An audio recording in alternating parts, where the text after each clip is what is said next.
Aleluya. Alabado sea el nombre de Jesucristo. Estamos a buena hora. Alabado sea Dios para poder aprender de la palabra del Señor en esta hora. Voy a invitarle a que abra su Biblia en el Evangelio de San Juan, capítulo 14. Alabado sea el nombre del Señor. Gloria al nombre de Jesús. Aleluya. Evangelio de San Juan, capítulo 14, para honra y gloria de Jesucristo. Alabado sea el nombre de Dios. Cuando usted lo tenga, me confirma con un amén. Gloria a Dios. Gloria al nombre de Jesús. Evangelio según San Juan, capítulo 14, versículo 1. Leemos la palabra de Dios en el poder del Padre, en la autoridad del Hijo y la unción de su Santo Espíritu. Dice la Biblia: no se turbe vuestro corazón. ¿Creéis en Dios? Creed también en mí. En la casa de mi Padre muchas moradas hay. Si así no fuera, yo os lo hubiera dicho. Voy pues a preparar lugar para vosotros. Y si me fuere y os prepararé lugar, vendré otra vez y os tomaré a mí mismo, para que donde yo estoy, vosotros también estéis. Vamos a orar en esta hora. Padre, te damos gracias por tu amor y tu misericordia, por tu bondad y tu fidelidad, mi Dios. Señor, nos acercamos delante de tu presencia humillados, Padre amado, sabiendo que sin ti nada podemos hacer, Dios bendito. Gracias por tu amor y tu misericordia, Padre. Gracias por tu bondad y tu fidelidad. Oh Dios, reconozco mi dependencia totalmente de ti para predicar una vez más tu palabra, Señor. En esta noche, Dios bendito, te ruego que seas tú hablando a través de mis labios. Oh Dios del cielo, en el nombre de Jesús, que mis palabras sean a la medida de tus palabras, Dios mío, y que tu palabra pueda impactar las vidas en esta hora. Señor, reprendo todo espíritu contrario que no glorifique tu nombre, Dios eterno, y que solo la presencia de tu Espíritu Santo se mueva en esta hora, Dios amado. Gracias, Padre, gracias, Hijo, y gracias, Espíritu Santo de Dios. Amén y amén. Gloria al nombre de Jesús. Puede tomar su lugar en esta hora. Gloria al nombre del Señor. Aleluya. Alabado sea el nombre de Dios. Vamos a bajar un poquito por acá. Gloria a Dios. Gloria al nombre del Señor. La palabra de Dios habla acerca de un acontecimiento, el cual es el acontecimiento profético que pronto ha de impactar a la historia de la humanidad por completo. A este evento se le conoce como el arrebatamiento de la iglesia. Y es el acontecimiento profético más grande, el cual la iglesia espera en la actualidad. La palabra de Dios nos habla de una manera especial acerca de los tiempos futuros, y desde hace ya miles de años atrás Dios había venido hablando que un día Él haría nuevamente que su pueblo escogido, Israel, volviera a surgir como nación. Él había prometido y había dicho que después de 2 días nuevamente los levantaré como nación, los resucitaré y pondré vida en ustedes. Él había prometido a través de la profecía del libro de Ezequiel, en el cual Dios había hablado que aquellos huesos que se encontraban muertos nuevamente volverían a unirse en sus tendones, y que no solamente pondría vida en ellos, sino que pondría también su espíritu. En la actualidad esa profecía una buena parte de ella se ha cumplido, pues Dios nuevamente ha hecho que la nación de Israel, lo cual pareciese imposible de que surgiera de nuevo después de 2000 años, el 14 de mayo de 1948, esta bendita nación volvió a alzar su bandera, cumpliendo así uno de los eventos proféticos que Dios había hablado para los tiempos postreros.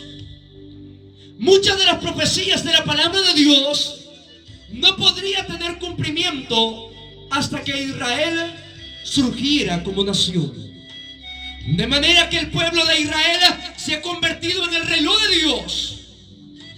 Y la iglesia debe de estar atento a esto. Jesucristo habló en dado momento de su ministerio acerca del arrebatamiento de la iglesia, que es el momento en el cual el Señor tomará a su pueblo de esta tierra. Pero ¿en qué circunstancias? ¿Por qué motivo Jesús habló acerca de este acontecimiento? Permítame decirle que lo que acabamos de leer en el Evangelio de Juan capítulo 14, Jesús lo mencionó precisamente una noche antes de que fuesen a llegar por él con palos y antorchas para arrestarlo y llevarlo a la cruz de Calvario. Una noche antes él mencionó estas palabras: no se turbe vuestro corazón, creéis en Dios, creed también en mí. Ahora, ¿por qué él dice estas palabras? ¿Por qué Jesús menciona y dice no se turbe vuestro corazón? Permítame decirle que estas palabras él se está dirigiendo a sus discípulos. Ahora, 6 meses antes aproximadamente, en San Mateo capítulo 16, versículo 13, Jesús hizo una importante pregunta para disipar la duda y aclarar quién era él. Él pregunta y dice: ¿quién dice la gente que soy yo? La palabra de Dios dice que algunos respondieron: algunos dicen que tú eres Elías, otros dicen que tú eres Jeremías, y otros dicen que tú eres Juan el Bautista, que ha resucitado. Y Jesús cambia un poco el ángulo de la pregunta y se dirige a ellos de una manera personal. Y les dice: ¿y ustedes? Ustedes que han caminado conmigo durante este tiempo. Para ese entonces los discípulos habían caminado durante 3 años con Jesús.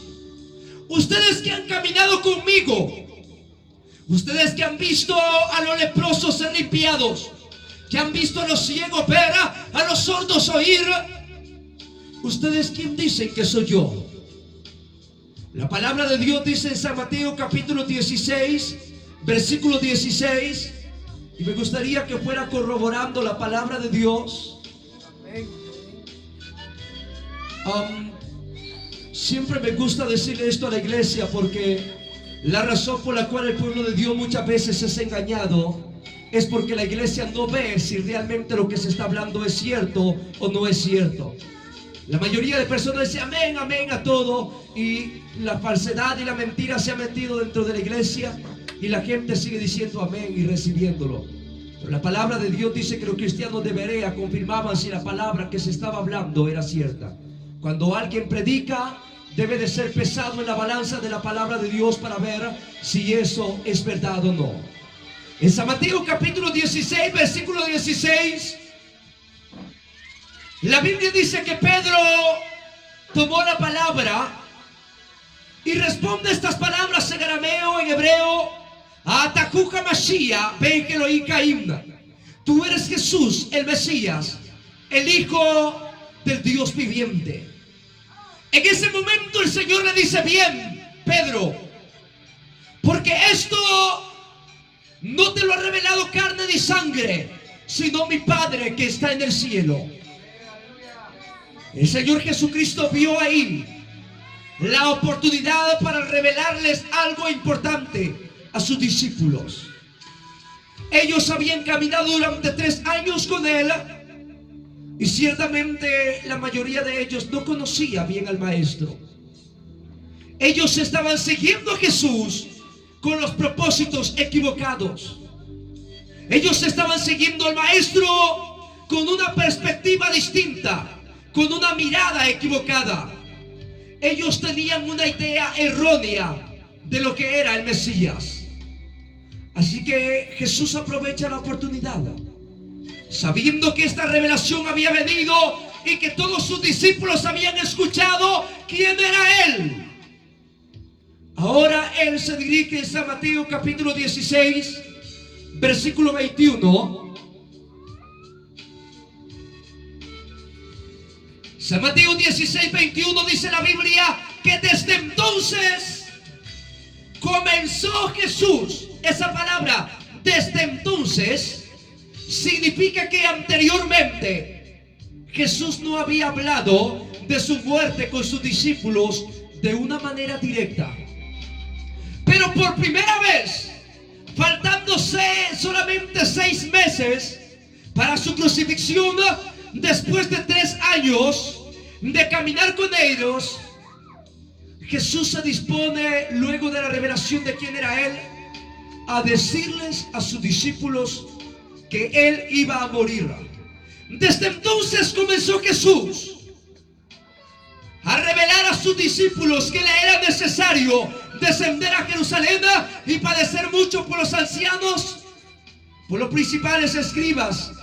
Prácticamente Él describe lo que iba a sufrir en el Sinedrín, lo que iba a padecer en Jerusalén. Él dice desde entonces. Ahora, ¿por qué Jesús no había revelado a sus discípulos que Él iba a morir? Porque sus discípulos aún eran inmaduros en su manera de pensar. La mayoría de ellos estaba siguiendo a Jesucristo porque creía que Jesús se iba a posicionar en el trono de Israel como rey y que Él iba a libertarlos de la opresión romana. Ellos no se imaginaban que Jesús iba a morir. Así que Jesús esperó 3 años para revelar esto con ellos. Porque si Él les hubiese dicho desde un inicio que Él iba a morir, ellos lo hubieran abandonado. De hecho, la razón por la cual Judas traicionó a Jesús es por esta. Judas era un revolucionario y creía que Jesús iba a formar un gabinete de gobierno con sus dioses. Y cuando él comenzó a ver que no era lo que él pensaba, le dio la espalda a Jesús. Porque eso suele suceder hoy en día. Hay personas que siguen a Jesús solamente por lo que Él puede hacer por mí. Hay personas que siguen porque dicen: vamos a ver si realmente el Dios de los cristianos puede bendecir, a ver si realmente puede darme un negocio, a ver si realmente puede sacarme de esta deuda.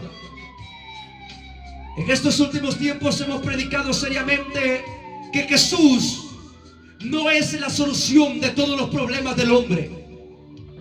Usted dirá: hermano Luis, ¿cómo así? Jesús no es la solución para todos los problemas del hombre, pero Jesús es la solución para que tu alma no vaya al infierno. Él no murió en la cruz del Calvario para hacer que tu cuenta bancaria aumentara. Él no murió para que tú tuvieras una vida de fantasía. Si yo te dijera que si vienes al evangelio hoy, tu vida va a estar llena de bendición y que todo va a ser color de rosa, aquellos que predican un evangelio así predican un evangelio de mentira. Porque la vida del cristiano no es una vida color de rosa. En el evangelio hay sufrimientos. En el evangelio también llegan escasez. En el evangelio también hay problemas. Y si no, pregúntenle a los hermanos del Medio Oriente que están siendo decapitados por la causa de Cristo. Si a ellos se les hubiera predicado un evangelio donde se les dijera que todo iba a ser color de rosa, que todo iba a estar bien, que Jesús era la solución para todo, ellos entonces no estuvieran dando su vida, porque los habían engañado. Porque perder la vida es un gran problema, ¿o no? Así que entienda usted esto. Porque hay gente que cuando llega el problema dice: no, yo ya no voy a seguir a Cristo. Piensa que aceptó a Cristo para que Jesús solucionara todos sus problemas. Si tú necesitas a Cristo es porque si tú mueres y no lo tienes a Él, tu alma irá al infierno. Por eso es que recibimos a Cristo, porque Él es el único que puede salvarte a ti y a mí. Los demás problemas que vienen, Él puede ayudarnos, Él puede sanar al enfermo, Él puede bendecir al necesitado, claro que sí, pero no es una prioridad. Él puede ayudarte en tus problemas, puedes clamar a Él en medio de la dificultad, pero no significa que no van a llegar momentos difíciles en tu vida. Así que cuando ese momento difícil llegue, no vaya a decir usted: ya no voy a la iglesia. ¿Por qué no ha ido a la iglesia, hermana? Es que fíjese, hermano, tantos problemas que vienen a la vida. Tú tienes que saber que a tu vida van a llegar problemas. Van a llegar problemas. Los discípulos seguían a Jesús con la mirada equivocada. Ellos creían que Jesús se iba a convertir en el rey. Pero ahora en San Mateo capítulo 16 versículo 21, Jesús le revela y le dice: me es necesario morir. ¿Qué? Morir, dijeron ellos. ¿Cómo así? Y de hecho Pedro, el mismo Pedro que hacía 20 minutos había recibido la revelación en San Mateo capítulo 16 versículo 16, ahora que Jesús estaba hablando con sus discípulos, Pedro lo interrumpe. Mire qué atrevido es Pedro. Pedro creyó que porque había recibido la revelación de parte de Dios, el ego se le subió a la cabeza. ¿Ya vieron? Yo recibí quién era Jesús. Ustedes no. Además yo fui el que la otra vez también caminé unos pasos sobre el agua. Ustedes ni siquiera quisieron salir de la barca. Y Pedro comenzó a sentirse demasiado importante. Así que Pedro llegó a pensar, cuando vio que Jesús estaba hablando con sus discípulos, Pedro lo interrumpe. Pedro le dice la Biblia que tomándolo aparte, Jesús estaba hablando. Y miren ¿cómo se dice? Mire a Pedro cómo interrumpe a Jesús en medio de su plática con sus discípulos. Lo tomó aparte, como quien dice: Jesús, no te voy a decir esto porque no quiero avergonzarte frente a tus discípulos. Así que lo tomó aparte. Ven, Jesús, ¿cómo está esto que vas a morir? ¿Sabe cómo dice en el original griego? Dice la Biblia que Pedro le dijo: Jesús, no te permito que hables en esa manera. Cuando Jesús estaba hablando de su muerte con los demás, ¿sabe qué hizo Jesús en ese momento? Perdone que tome agua tan seguido, normalmente no lo hacemos, pero en estas últimas semanas la garganta se nos ha estado afectando mucho. ¿Y sabe lo que Pedro hizo? Le dijo a Jesús: Jesús, como que no está bien que estés hablando estas cosas de muerte. No te permito que hables eso. Solo porque había recibido la revelación hace unos 20 minutos antes, él creyó que ya podía darle consejos a Jesús.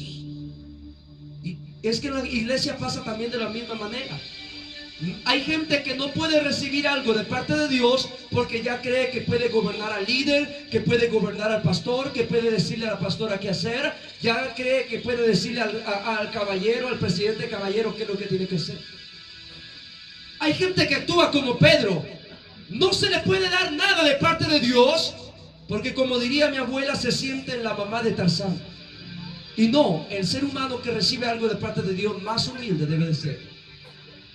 Cuando Jesús escuchó que Pedro iba a decir estas palabras, ¿sabe lo que hizo Jesús? Le dio la espalda, como queriendo decir: no quiero ni escuchar lo que Pedro va a decir.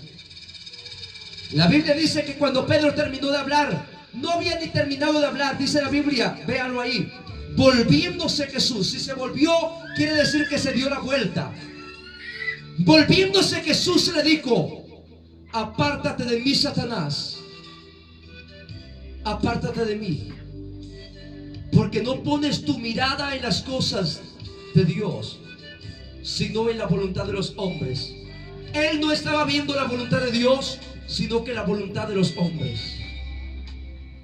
Él estaba viendo desde una perspectiva: ¿cómo que va a morir si es nuestro rey? Si él tiene que posicionarse como rey, ¿cómo que va a morir? Jesús le dijo: apártate de mí, Satanás. Esa palabra Satanás significa adversario. En otras palabras, en la expresión quiere decir: quítate de aquí, Pedro, desaparece de mi vista, lárgate, no quiero verte, no pones tu mirada en las cosas de Dios, sino que pones tu mirada en las cosas de los hombres. Luego Jesús lo tomó como un ejemplo. Quédate por ahí. Yo creo que lo señaló y dijo: si alguno quiere venir en pos de mí, tome su cruz, niéguese a sí mismo y sígame. En otras palabras, le estaba diciendo: si alguno quiere venir en pos de mí, significa detrás de mí. Porque usted y yo no podemos ir delante del Señor. Siempre lo he dicho, usted y yo somos como cero. Sin Cristo éramos como cero a la izquierda. Cristo es el número uno, y cuando muchos ceros se ponen atrás de Él, el valor aumenta. Pero cuando un cero se quiere poner adelante de Él, no vale nada. Usted y yo sin Dios no valemos nada. Él es el que nos da valor. Él es el que le da sentido a nuestra existencia. Si alguno quiere venir en pos de mí, niéguese a sí mismo, tome su cruz. La cruz es precio. La negación de uno mismo es dolor. Significa que aún hay cosas que te hagan, que te den deleite, pero si van en contra de la voluntad de Dios, tienes que negarte a ti mismo. Hay gente que no quiere caminar como Dios quiere. Hay gente que no quiere actuar como Dios quiere, que todavía quiere estar aferrada a sus deleites. Si no puedes negarte a ti mismo, no puedes seguir a Cristo. Si alguno quiere venir en pos de mí, niéguese a sí mismo, tome su cruz y sígame. Desde ese momento los discípulos: Jesús va a morir. ¿Cómo que Jesús va a morir? Esto sí no me lo esperaba, decían ellos. Ellos no entendían esto, se confundieron, se turbaron. Por lo tanto, Jesús en San Juan capítulo 14, sabiendo que estaba próximo a morir, Él ve el corazón de sus discípulos y ve que en su corazón ellos están turbados, ellos están confundidos. Por lo tanto, Jesús les habla del arrebatamiento de la iglesia como una palabra de esperanza, una palabra que fortalece y que da aliento. Y les dice: no se turbe vuestro corazón. Si ustedes creen en Dios, crean también en mí. Luego revela algo muy especial y dice: en la casa de mi Padre muchas moradas hay. ¿Cuál es la casa del Padre? ¿Dónde está Jesucristo hoy? Está en el cielo, a la diestra del Padre. Mediante el poder de su Espíritu Santo, Él está aquí. Pero Él, en presencia absoluta, está en el cielo. La palabra de Dios nos enseña que Él es suficientemente omnipresente para poder estar en cualquier parte del universo. Aún si usted no lo hubiera invitado en esta noche aquí, a veces dicen los hermanos: vamos a invitar a que el Espíritu Santo venga. Jesús, Dios, es el único que no necesita invitación, porque no existe ni una sola pulgada en el universo donde su presencia no puede estar. Sería imposible que Él no esté en un lugar. Él siempre está, para bien o para mal, para ver si lo que su pueblo le da es bueno o es malo, pero Él está ahí. A veces decimos: la presencia de Dios está aquí. Claro que la presencia de Dios está aquí, no puede estar en ningún otro lado. El universo es demasiado pequeño para Dios. Él no cabe dentro del universo. El universo está dentro de Él. Es pequeño para Dios. Aprenda eso. Es tan grande que ni aún las leyes de la física lo afectan. Él está por encima del tiempo.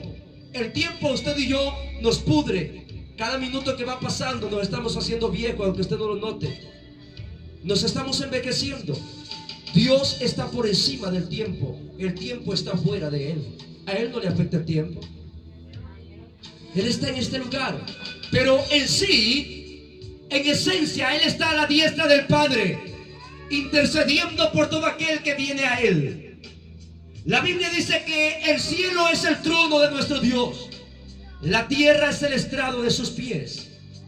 Así que si Él se fue a preparar lugar, si Él dijo: en la casa de mi Padre muchas moradas hay, ¿dónde es que están esas moradas entonces? En la casa del Padre, en el cielo. Hay muchas moradas. El solo hecho de saber esta palabra debe de provocar en usted y en mí un aliento en nuestro corazón. Probablemente en esta tierra no tengas una casa de 3, 4, 5 niveles con alfombra en la entrada, pero eso no es lo importante. Lo importante es que sepas que el día que tú mueras, verdaderamente hay un lugar esperando por ti en el cielo. Una morada eterna, la cual no se corrompe, como dice la palabra de Dios.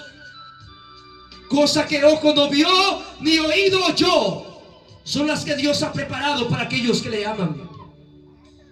No se corrompe. Pero además Él dijo: en la casa de mi Padre muchas moradas hay. Dijo: me voy pues a preparar lugar para vosotros, para que donde yo esté, vosotros también estéis. Luego Él menciona: y si me fuere y os prepararé lugar, vendré otra vez y os tomaré, que se le quede esa palabra, os tomaré a mí mismo, los tomaré para mí. Esa palabra tomaré en el griego es la palabra arpazo, que significa tomar algo de un solo golpe. Y es la primera vez que se menciona el término rapto o la palabra arrebatamiento de la palabra arpazo. Significa arrebatar algo de un solo golpe, tomar algo con rapidez. Es la primera vez que Jesucristo habla del tema del arrebatamiento de la iglesia. Aunque la palabra rapto literalmente no está escrita en la Biblia, no quiere decir que el rapto de la iglesia no sea algo verídico. En la actualidad, el 80% de la iglesia cristiana ya no cree en el rapto de la iglesia. Escuche esto: el 80%. En las mayorías de congregaciones, raras veces se habla acerca del arrebatamiento de la iglesia. Algunos, porque simplemente se les hace difícil el poder explicar esta palabra. Pero por eso Dios permite las oportunidades para predicar la palabra. Otros porque simplemente ya no lo creen. Ya no creen. Ven el rapto de la iglesia como algo que nunca fuese a acontecer, como algo sacado de una película, de una escena de las películas de Hollywood. Pareciera ser: ¿cómo va a ser eso? Que Dios va a tomar a su iglesia, a un montón de gente de un solo golpe. No, hombre, eso parece carecer de sentido, dice la gente. Muchos pastores ya no creen en el rapto de la iglesia. La mayoría del evangelio en la actualidad ya no predica el arrebatamiento de la iglesia. Una buena parte de las conocidas iglesias, las cuales representan a las multitudes en grandes cantidades, no predican acerca del rapto de la iglesia. Yo le haré una pregunta, no es que esté enviando un juicio, pero le haré una pregunta y que usted pueda analizarlo. ¿Cuándo fue la última vez que escuchó usted, por ejemplo, a Carlos Luna hablar acerca del rapto de la iglesia? O del infierno, o de los 7 sellos del Apocalipsis, o de las 7 copas de la ira de Dios, o de las 7 trompetas. ¿Cuándo? El enfoque ha sido cambiado. El enfoque de ellos es un enfoque no solamente de empresarial. Esa es la clase de evangelio. ¿Cuándo escuchó usted a Guillermo Maldonado hablar del arrebatamiento de la iglesia? Se dice que la iglesia de la Mega Frater es una de las iglesias más grandes en Guatemala. Bueno, ahora están en competencia con Cash Luna. Pero yo no sé usted, yo estoy de acuerdo con la palabra que hermano Jorge H. López da en ocasiones, que tiene que ver con la familia. Pero yo nunca he escuchado de sus labios hablar del rapto de la iglesia. Nunca. Nunca lo he escuchado. ¿Por qué será? ¿Por qué será que en las llamadas mega iglesias de la actualidad ya no se predica estos temas? Porque muchos de ellos simplemente han dejado de creerlo. Otros piensan que es llenar a la gente de ilusión. Pero si Jesús lo habló, ¿por qué no predicarlo nosotros que se supone somos sus seguidores? La palabra de Dios menciona que Jesucristo habló del arrebatamiento de la iglesia una noche antes de ser crucificado.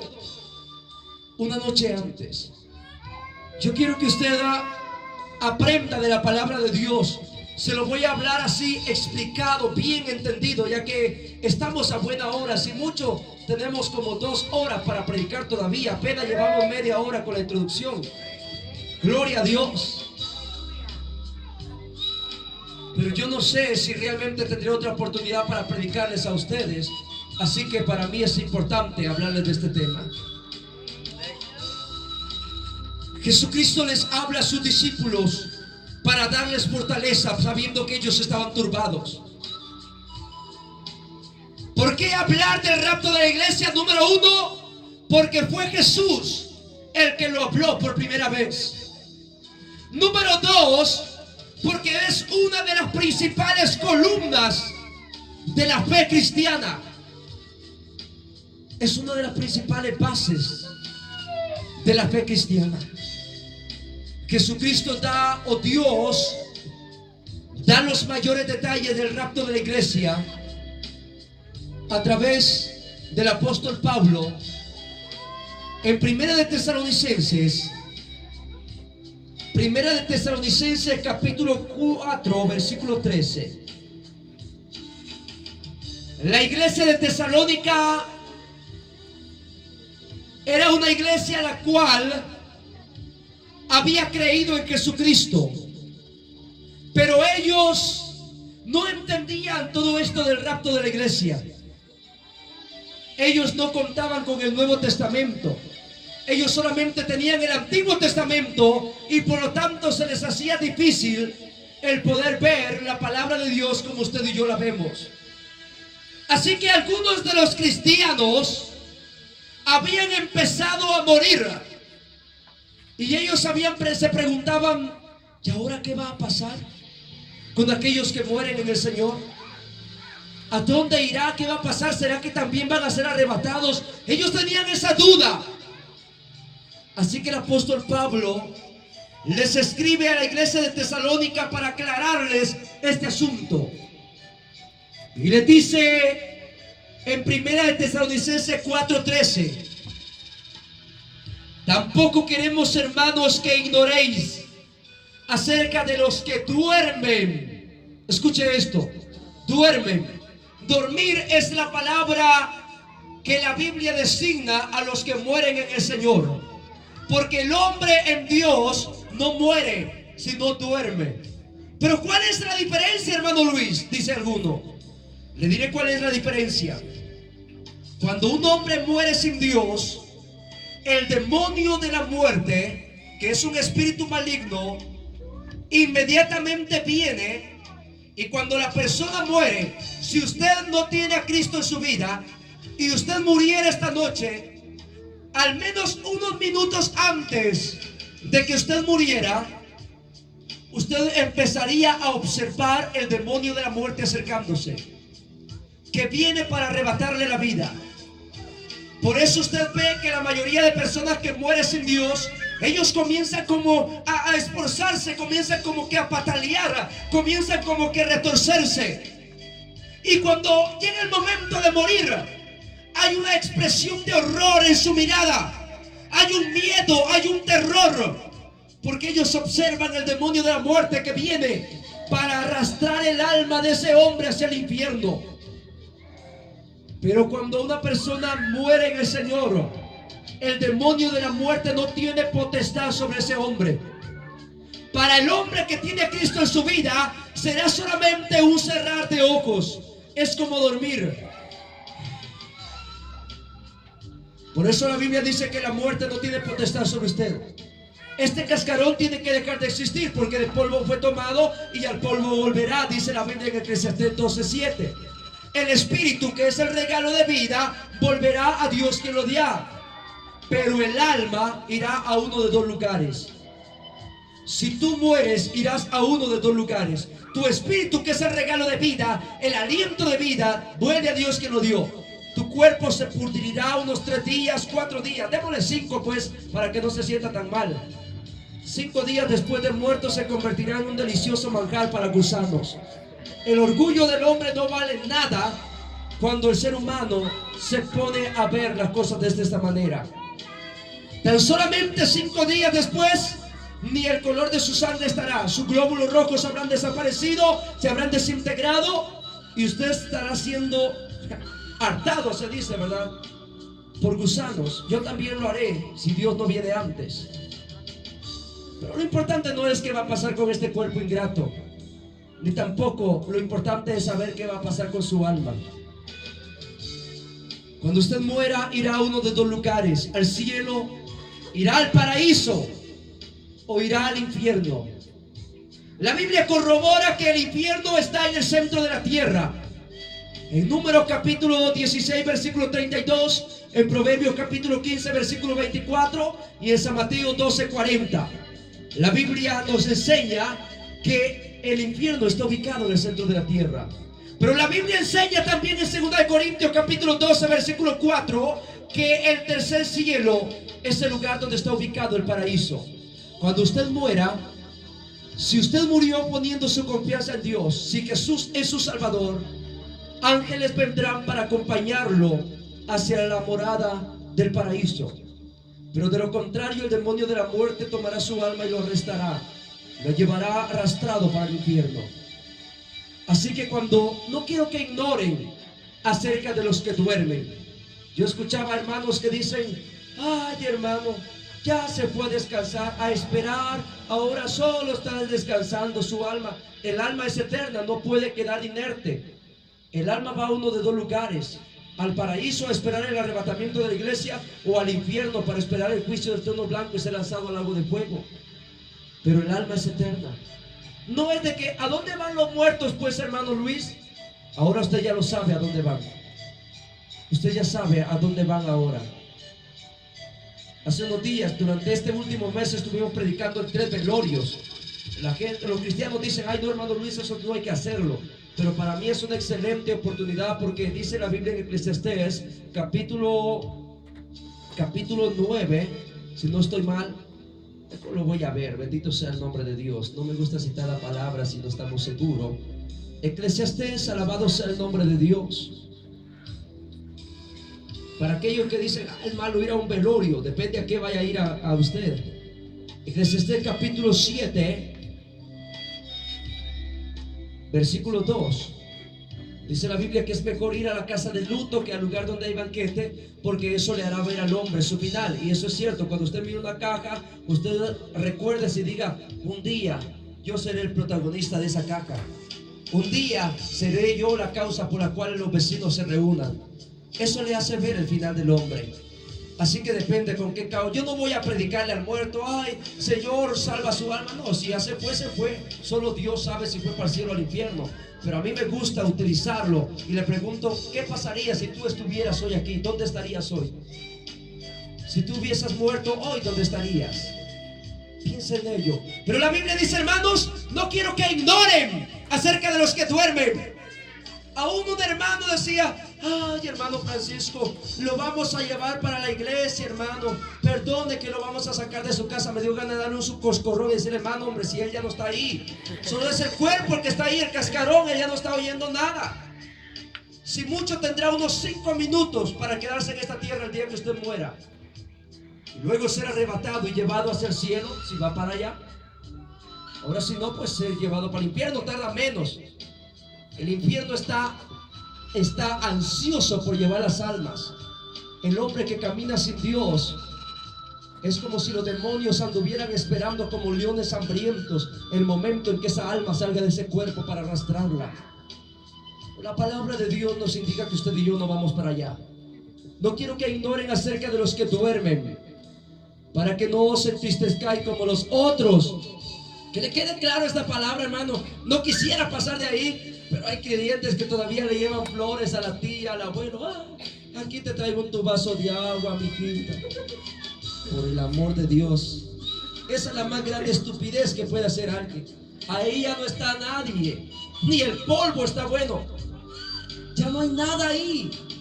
No hay absolutamente nada. Su alma fue a uno de dos lugares. La esencia de lo que es la persona va a ir a uno de dos lugares: cielo o infierno. No hay otra opción.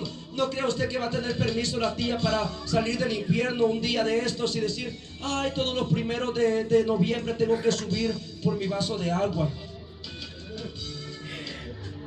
No es así, hermanos. Por esto el apóstol Pablo dice: no quiero que ignoren acerca de los que duermen, para que no os entristezcáis como los otros que no tienen esperanza. Ve, a la hora de morir solo hay una diferencia entre aquellos que tienen esperanza y aquellos que no tienen ninguna esperanza. Pregunto: ¿tiene usted esperanza si muriera hoy? ¿Hay esperanza en su vida? Gloria a Dios por eso. Esa esperanza solamente Cristo la puede dar, porque solamente en Él está nuestra esperanza. ¿Por qué? Porque si creemos que Jesús murió y resucitó, así también traerá. ¿De dónde traerá? Traerá Dios con Jesús. Traerá. Algunos se hacen la idea que cuando Cristo venga a levantar a su iglesia habrá muchas tumbas vacías. Así lo dice un canto del águila de Guatemala. Casi que es uno de los tigres del norte, pero le dicen así, el águila. Que llegará el día en que habrán tumbas vacías. Yo le pregunto: si no se sabe qué va a pasar con los que estén vivos, ¿qué le hace pensar a usted que se va a ver cuando alguien salga de la tumba? No tiene sentido. La palabra de Dios habla de que traerá Dios con Jesús. Si el paraíso está ubicado en el tercer cielo, ¿no cree usted que Jesús va a hacer que los muertos vengan a la tierra, den una vueltecita y luego regresen para Él?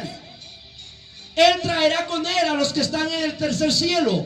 El tercer cielo, desde luego, no está frente al trono de Dios. El paraíso, dice la palabra de Dios, se encuentra ubicado en el tercer cielo. La palabra del Señor nos indica que Dios traerá con Jesús. Léalo, no vaya a decir usted, hermano Luis, a ver qué está hablando. Porque si creemos que Jesús murió y resucitó, así también traerá Dios con Jesús a los que durmieron en Él. Escuche esto. Es como si en el momento que el rapto de la iglesia ocurra, el Señor sacará a los del paraíso y tomará a los de la tierra, y en el aire nos encontraremos con Él.